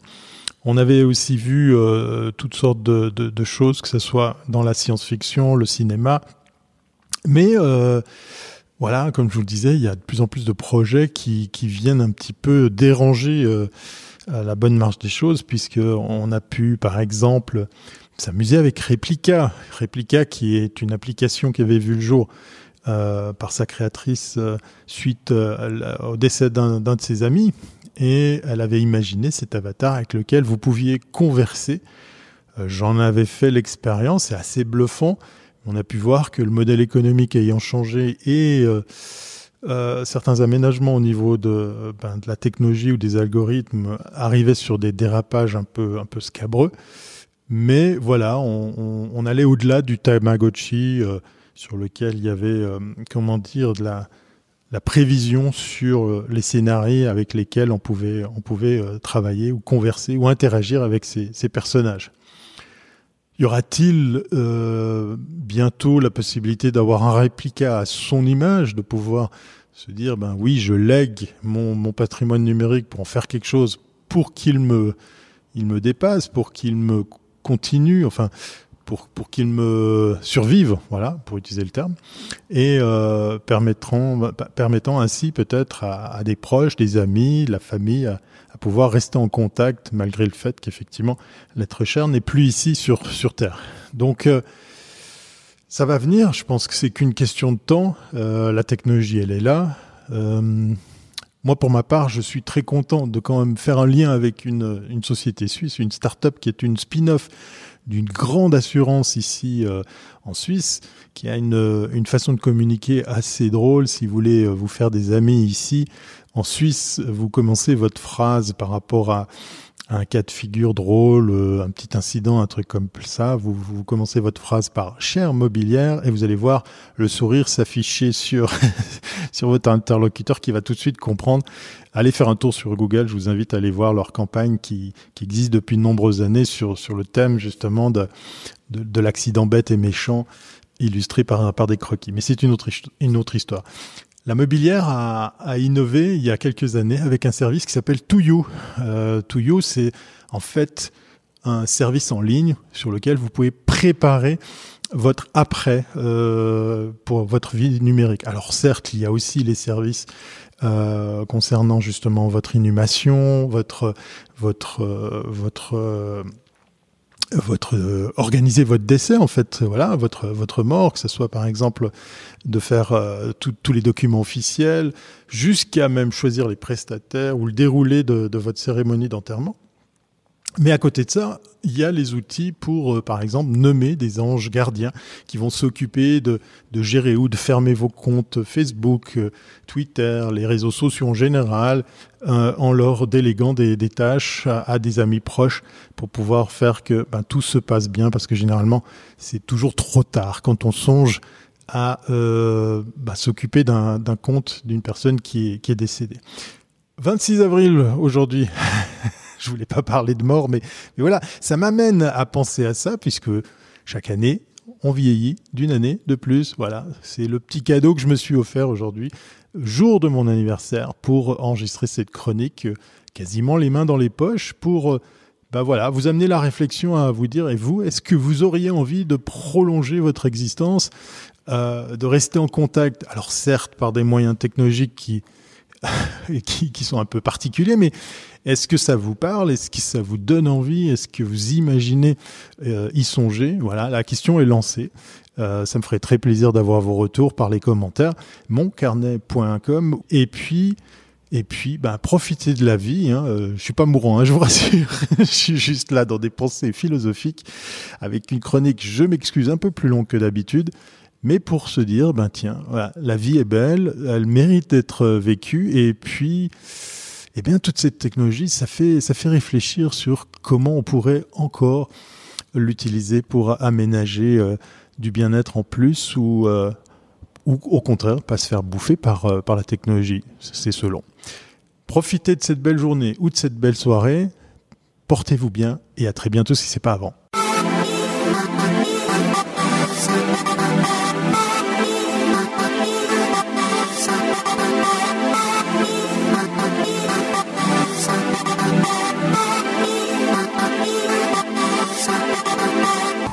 Alors là, on est vraiment gâtés cette semaine avec Thierry et Stéphane qui nous offrent de beaux moments de réflexion. Alors cette semaine, Stéphane Ricoul, de son côté, s'intéresse à la philosophie et sa présence dans le développement des nouvelles technologies.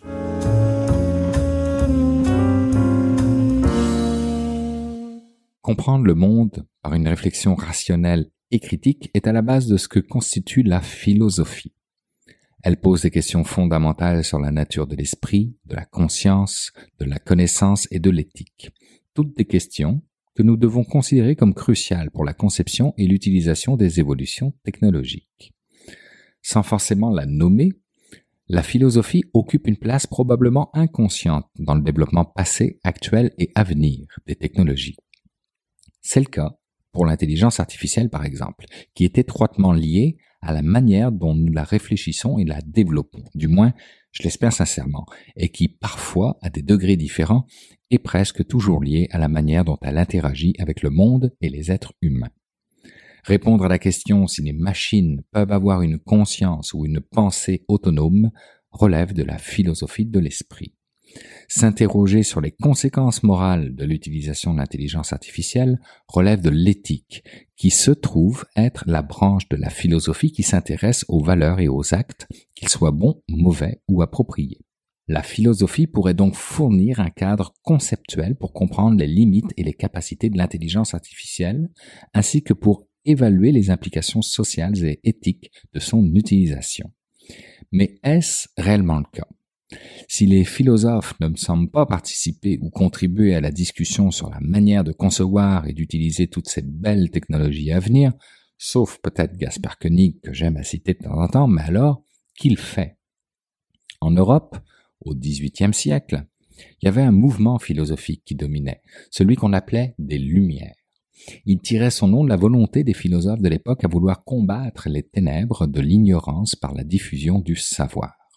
La fameuse encyclopédie de Diderot et d'Alembert en est probablement le symbole le plus connu, représentant cette idée de rassembler toutes les connaissances disponibles dans un seul ouvrage et de les répandre ainsi auprès du public.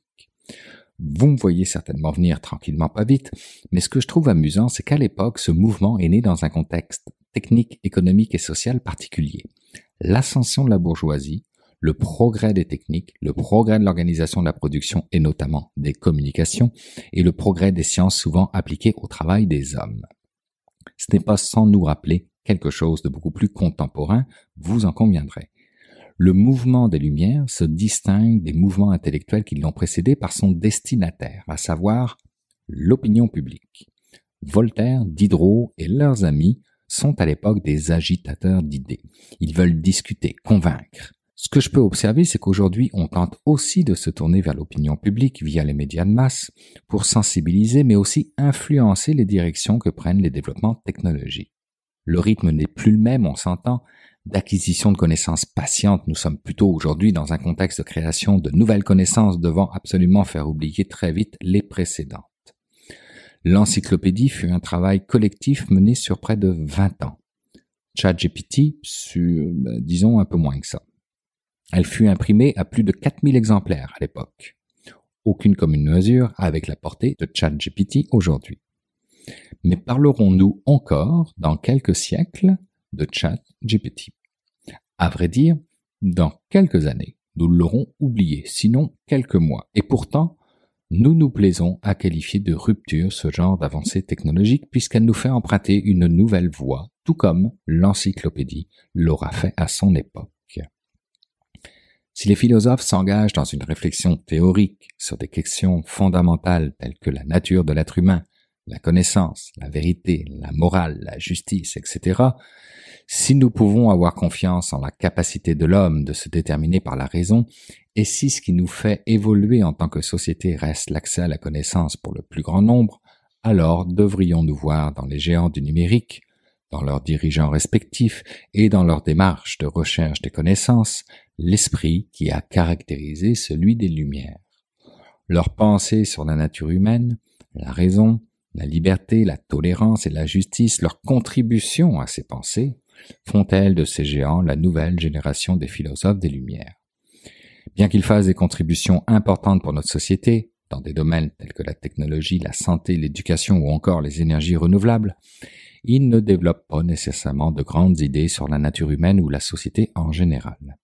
Disons que leurs idées sont plutôt orientées sur des notions de profitabilité que sur des notions de partage. Cependant, on ne peut se soustraire au fait que les idées et les technologies qu'ils développent contribuent directement à la transformation de notre société. Si pour répondre à ce genre de questions, un long débat d'idées serait nécessaire, je rejoins tout de même les termes de Laetitia Pouliquin, directrice du think tank NBIC Ethics, qui pense que face à l'avènement de l'intelligence artificielle, nous manquons de philosophes, insistant par le fait même que si la généralisation de l'IA et des algorithmes ne s'accompagne pas d'une réflexion sur la nature de l'homme, la société risque tout simplement de sombrer dans des dérives dystopiques et transhumanistes. Perdue entre deux mastodontes qui se livrent une guerre sans fin aux investissements, j'ai nommé les États-Unis et la Chine, l'Europe ne pourrait-elle pas alors nous rejouer le coup du siècle des Lumières en misant sur les humanités dans le domaine de l'intelligence artificielle? Ce serait quant à moi un défi intéressant à relever à une époque où le jeu est devenu la véritable mesure d'une humanité de plus en plus déconnectée du réel du fait de son adoption totale et non critique du numérique.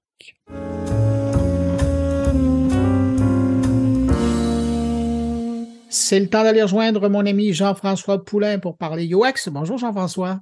Bonjour Bruno. Puis cette semaine, écoute, méchant petit comique que tu es, tu as décidé d'inviter quelqu'un pour finalement prouver que tu as raison.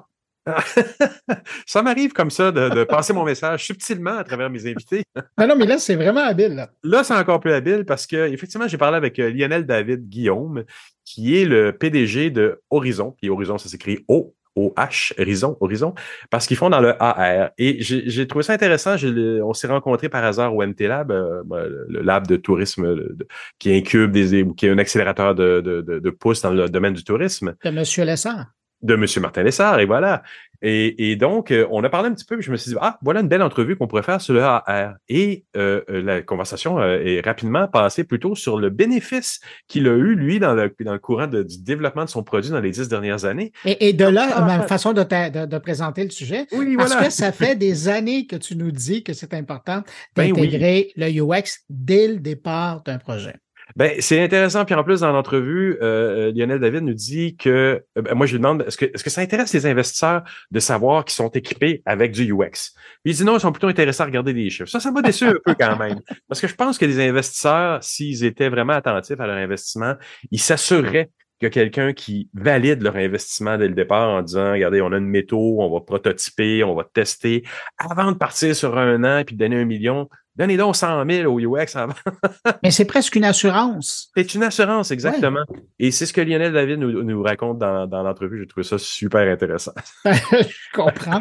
Ça vient prouver ton point de vue. Jean-François, on va l'écouter, cette entrevue qui met un baume, finalement, sur toutes ces années à nous convaincre, mais surtout à essayer de convaincre, notamment des investisseurs, de l'importance de s'assurer qu'il y a du UX dès le départ. Jean-François, merci d'avoir pris de ton temps. Et puis, nous, on écoute ton entrevue. Salut. Merci, Bruno. Bye. Eh bien, je suis avant tout un entrepreneur. J'aime entreprendre, j'aime créer, et j'ai beaucoup d'imagination, ce qui m'a amené à imaginer une entreprise qui aide les entreprises du secteur culturel à créer des grandes expériences pour attirer les jeunes et les moins jeunes avec la réalité augmentée. Et qu'est-ce que ça fait donc ta compagnie, c'est Horizon, et la réalité augmentée, vous la mettez à l'œuvre comment là, dans le monde réel? Alors oui, notre compagnie c'est Horizon avec OH pour le côté Horizon, le côté WA, parce que c'est vraiment ce qu'on recherche à chaque fois, c'est de créer de l'émotion. Et quand on parle de la réalité augmentée, on parle, en fait, c'est 10% des projets, parce que l'effet wow, tu l'as un peu avec la réalité augmentée, mais c'est surtout l'histoire que l'on va créer qui va faire qu'on va entraîner les gens dans une expérience interactive pour découvrir un château, pour découvrir un site archéologique, pour découvrir une destination touristique. Et là, vous êtes dans le cadre, en plus, du MT Lab à Montréal, qui vous a aidé ou qui a donné un coup de main aussi au démarrage ou à la continuité de l'entreprise que tu avais démarré, là. Oui, exactement. Le MT Lab, on a fait partie de la première cohorte. On a eu cette chance-là. Donc, on a essuyé les plâtres un petit peu. Le MT Lab, c'est, pour ceux qui nous écoutent, c'est l'incubateur de Montréal qui aide les entreprises et les startups dans le secteur du tourisme. Ouais. Et donc nous, on avait déjà un peu d'années d'existence, mais le MT Lab nous a aidé, on va dire, à structurer notre offre et à continuer notre développement international. Et que ça se passe bien? Écoute, ça se passe bien. On a tous vécu, comme tout le monde, les années de la pandémie, avec toutes ces retards de projets, ces annulations de projets, mais aussi des nouvelles opportunités. Donc ça va bien. Parfait. Écoute, aujourd'hui, on s'est rencontrés justement hier au MT Lab. J'étais curieux d'en savoir plus sur le fait que tu m'as justement dit que le UX avait pris une partie de ta façon d'avancer dans les projets. Est-ce que tu peux m'en parler un peu? Comment tu conçois l'apport du UX dans un projet numérique? Même s'il est dans le AR, VR, comment tu l'intègres, toi, dans tes processus? Oui, alors c'est effectivement, on a fait notre propre révolution, on va dire, il y a peu, parce que jusqu'à maintenant, on pensait savoir pour les autres. Et donc, on imaginait les expériences pour les autres et pour les utilisateurs finaux, pour les visiteurs. Ouais. Ouais. Et à chaque fois, finalement, on se ramenait, on arrivait, je pense qu'on arrivait à nos objectifs de créer des belles expériences, j'espère du moins. Mais en tout cas, en fin de projet, on arrivait toujours à mais oui, si on arrivait, on aurait dû faire ça, ça marche pas, et donc à devoir gérer tous les problèmes en fin de projet, ce qui est la pire des choses parce que ça démotive tout le monde. Ouais. Et c'est pour ça que on s'est dit il faut qu'on fasse évoluer notre pratique. Et donc on a décidé de mettre de faire du développement par le design et par l'expérience utilisateur. Donc on fait vraiment par itération successive et continuelle, on améliore l'expérience. Bien sûr qu'on imagine au début un minimum, on sait où est-ce qu'on va, mais à partir de cette ligne directrice, on va créer, développer avec des utilisateurs et avec le client, ça c'est un point important, l'expérience. Et est-ce que dans un domaine, parce que le MT Lab, le MT Lab quand même est un accélérateur, est un endroit où on prend une jeune pousse et on la pousse plus loin en avant. Est-ce que ça parle aux investisseurs quand on dit on a une méthodologie à l'interne qui est basée sur le fait qu'on écoute nos utilisateurs, on écoute tous ceux qui sont impliqués dans le projet là? C'est sûr qu'un investisseur, la première chose qu'il regarde, c'est les chiffres. Oui. Donc le design, ça leur parle moins. Néanmoins, ce qu'ils vont regarder aussi, c'est l'impact qu'on va avoir auprès des utilisateurs finaux et de nos clients. Donc il n'y a pas de mystère. Si on fait des projets qui sont impactants, dont on se souvient, les investisseurs, c'est aussi des utilisateurs, donc ça va leur parler, quoi. Mais en même temps, tu dis il y a la méthodologie qui nous aide, mais les investisseurs répondent pas au mot design. Mais en fait, c'est beaucoup plus la méthodologie que tu as mis en place pour dire qu'on consulte, on parle aux gens. C'est pas du beau, c'est vraiment la mise en place d'un processus itératif qui t'amène à te faire sauver des sous, là. Ben, exactement, j'allais y venir. C'est aussi ça. Je pense que c'est un peu peut-être contre-intuitif. Et j'avoue que nous-mêmes, dans les premiers projets, on commençait à utiliser cette méthode. On était toujours dans cette a priori contradiction où on mettait beaucoup de moyens dans le design et donc versus le développement qui lui aussi devait s'adapter au fur et à mesure. Et puis on avait l'impression au début de mettre beaucoup plus de moyens que sur les anciens projets. Et au final, on gère beaucoup mieux les projets et on les cadre beaucoup mieux et on sait dire plus facilement et plus rapidement stop à un endroit pour ne pas, parce que c'est ça aussi quand on géré par le design, c'est aussi tout de suite voir où sont les risques et de mieux les gérer. Et c'est intéressant ça. Et ça c'est important. Ça c'est vraiment important.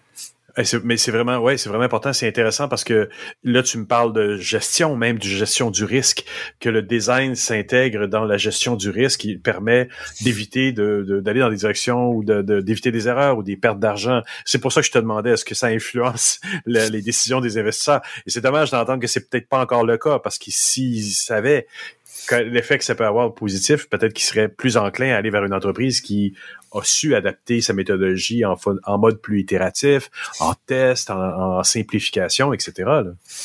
Oui, après ça, je dirais que c'est plus après le discours qu'on va tenir et la philosophie de l'entreprise. Après, un investisseur, il adhère ou il adhère pas à la philosophie de l'entreprise, tout simplement. Mais je pense aussi que ça se reflète dans les équipes.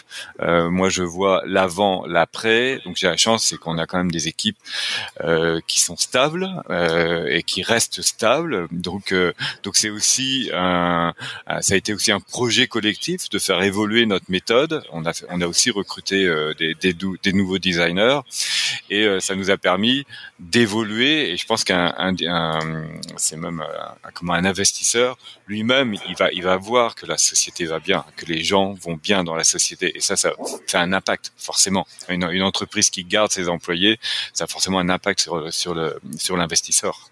Tout à fait. Et donc, là, vous travaillez sur quel projet? Y a des choses que tu peux nous dire qui sont en préparation, justement, grâce à toute cette méthodologie-là et tout ça, mais vous l'intégrez donc, vous êtes en ce moment dans un projet en particulier? Alors, on l'intègre dans tous nos projets maintenant. Donc, c'est des projets à la fois au Québec. Alors, je vais pas donner des noms, mais c'est à la fois dans des projets très culturels. Donc, comment valoriser un patrimoine culturel commun qui a à la fois un savoir-faire et un lieu, mais aussi comment on peut créer la meilleure formation possible pour des métiers artisanaux. Et donc ça, c'est vraiment deux projets sur lesquels qui nous tiennent vraiment à cœur ici au Québec, et également des projets en France, parce que tout le monde l'aura entendu, je suis québécois, mais avec un accent français, donc je viens de l'autre côté de l'Atlantique, et donc on a beaucoup de projets en France, et là aussi on travaille sur des projets. C'est en gros notre objectif à chaque fois, c'est comment faire en sorte qu'un site archéologique, un château où il n'y a pas grand-chose à voir, fasse qu'on ait du fun et que les enfants et les plus vieux et tout le monde se disent finalement j'ai appris beaucoup de choses, mais je me suis beaucoup amusé en apprenant beaucoup de choses. Et donc, à travers la méthode que vous appliquez, vous poussez l'enveloppe, parce que normalement, l'UX, historiquement, il est plus appliqué à de l'interface visuelle, mais vous êtes aussi beaucoup sur le lieu, donc il y a une importance de l'expérience qu'on vit en tant qu'humain dans un château ou dans un musée ou autre, avec cette expérience supplémentaire que vous ajoutez par-dessus, qui est le VR. L'AR. L'AR, pardon. VR. Parce qu'on est dans la réalité augmentée, et donc c'est tout un challenge. Non, mais c'est vraiment tout un challenge, et c'est ça aussi qui qui est intéressant, c'est qu'effectivement, ce qu'on fait n'a du sens que si on le vit là où on doit le vivre, donc à l'intérieur d'un château, d'un site archéologique ou d'un musée. Et effectivement, et ça donne une autre dimension au design. Ce n'est pas que le design de ce qu'on voit à l'écran, mais c'est même le design de comment on va interagir avec l'écran. Et pour donner un exemple très concret pour que tout le monde comprenne, quand vous faites une expérience pour des enfants qui sont de 5 à 8 ans, par exemple, ils connaissent les écrans, hein, bien évidemment. Heureusement ou malheureusement, ça, je vais pas aller plus loin. mais néanmoins, leur capacité, par exemple, à tenir l'écran des deux mains et voir interagir sur l'écran quand ils l'ont entre les deux, enfin, avec une main ou deux mains, va être complètement différente de simplement d'un enfant de 8 à 9 ans. Et donc, il faut comprendre et faire des expériences qui vont dans ce sens-là, d'où l'intérêt aussi d'intégrer des utilisateurs finaux. Donc on fait appel à tous les enfants qui entourent nos clients et qui nous entourent pour pouvoir justement créer ces expériences. Et il faut d'ailleurs pas assumer que les plus jeunes générations en savent plus que nous. Parfois, on se trompe en disant ils sont nés avec, ils connaissent plus que nous, mais pas nécessairement non plus. La littératie numérique est pas nécessairement une question de génération. Oui, et puis on est là justement pour créer encore du neuf, donc on met tout le monde à égalité. Et vous, l'expérience se passe à travers le téléphone, l'iPad, où il y a des lunettes parfois qui sont mises en ligne de compte? Ça dépend les contextes, effectivement. La majorité de nos projets, c'est encore avec des iPads ou le téléphone de l'utilisateur. Néanmoins, on a de plus en plus de projets, notamment dans la formation, qui utilisent des lunettes de réalité augmentée de type HoloLens de Microsoft. Mais là, on a des freins, on va dire, plus technologiques. On sait tous où est-ce qu'on a envie d'avoir la meilleure expérience, mais là, on a des gros freins technologiques pour la créer encore. Oui, c'est ça. On n'est pas encore tout à fait là d'être vraiment dans un environnement sans avoir à lever un téléphone ou un écran et d'avoir quelque chose qui se superpose à notre réalité. On est encore quelques années ou peut-être quelques mois. Ça fait plusieurs années qu'on attend les fameuses lunettes de Apple. Donc ça existe, mais voilà, il y a des freins. C'est encore des appareils qui peuvent être lourds, qui donnent pas qui ont des définitions encore limitées. Donc voilà, donc ça faut jouer avec et faut s'interroger. Et ça fait partie d'ailleurs de l'UX. Quel est le meilleur support pour ces expériences-là? Effectivement. Il y a des projets qui s'en viennent bientôt qu'on doit surveiller à quelque part sur les médias sociaux? À Montréal, très gros projet à Montréal avec et puis entre Montréal et Québec également. Ça va arriver dès l'été 2023 et voilà, donc ça va être des projets qui vont arriver. Je peux pas les nommer encore, on n'a pas le droit de les nommer, mais nous serons vigilants quand on verra Horizon, OHRIZON apparaître dans une nouvelle dans le journal. On saura que c'est vous, que c'est toi qui est derrière cette nouvelle création là. Voilà, exactement. Merci. Super. Mais merci à toi, Lionel. Merci beaucoup pour cette belle entrevue. Merci à toi et bonne journée.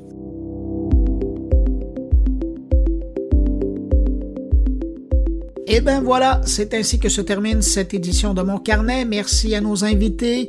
Merci à Thierry Weber, Stéphane Ricoul et Jean-François Poulain pour leur participation cette semaine. Et puis merci à vous également qui êtes restés jusqu'à la toute fin de l'émission. Bien heureux d'avoir passé un moment avec vous en ce bout de journée qui vous occupe.